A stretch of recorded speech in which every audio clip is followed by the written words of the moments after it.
Kiki stood before the crowd, his heart pounding with anticipation. He had always been the pride of his family, known for his magical abilities, his kindness, and his unshakable loyalty. But today, something was wrong. His hands trembled as he began the transformation, his body shifting between human and beast. The crowd gasped in awe and fear. But then, Kiki's body froze, stuck between a man and a crocodile. His cries echoed through the air, and in that moment, the river near the village seemed to answer him.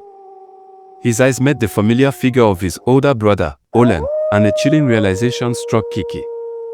Olan had betrayed him. The curse was now upon them all. The river would never forgive. Kiki was beloved by all. His magic was not just powerful, but pure. He healed the sick, called rain in dry seasons, and brought joy with his tricks. People gathered from far and wide to witness his spells. His family, mighty and revered, saw his gift as a blessing, and his future seemed limitless. But Olan, his older brother, grew jealous. He watched as Kiki earned praise and admiration, while he, despite his own strength, felt forgotten. Each smile Kiki received was a dagger in Olan's heart. He wanted that attention, that power, and he was willing to do anything to take it from Kiki. The annual festival was near, the day when the family's powers would be displayed to the world.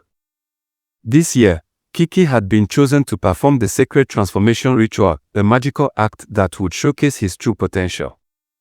The entire village prepared for the event, elders burned incense, drums echoed through the air, and young girls sang in honor of their ancestors.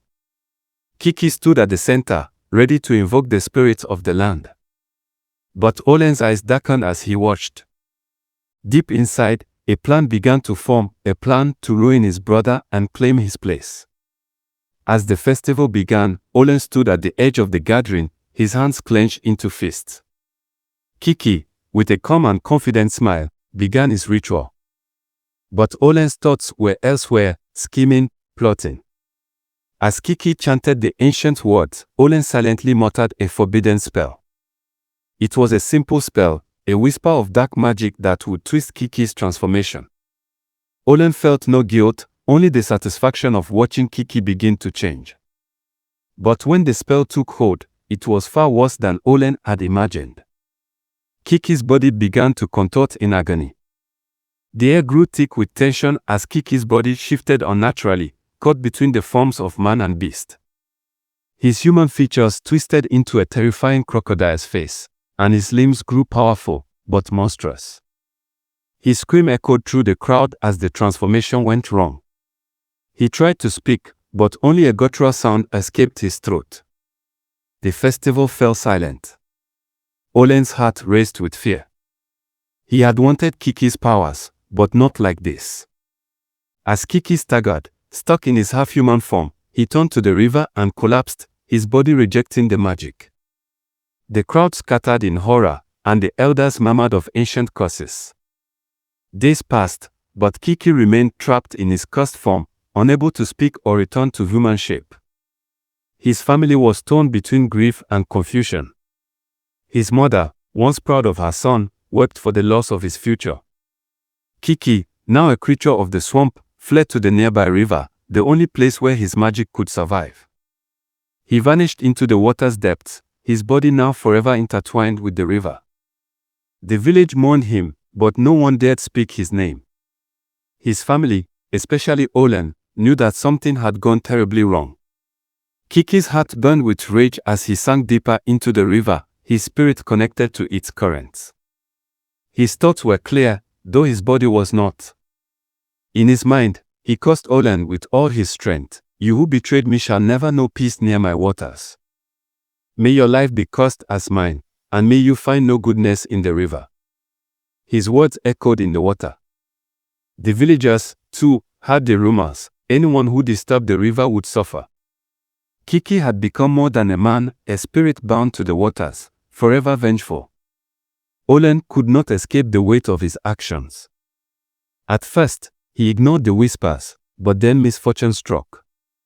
His crops withered, his cattle fell ill, and his family faced endless hardship. No matter where he went, he was drawn to the river. It seemed as if the curse Kiki had placed on him had taken root. Olan's guilt consumed him. His once strong will was shattered, replaced by a deep sorrow. He knew the time had come to face the truth. The river, and the curse, would never release him until he made things right with Kiki.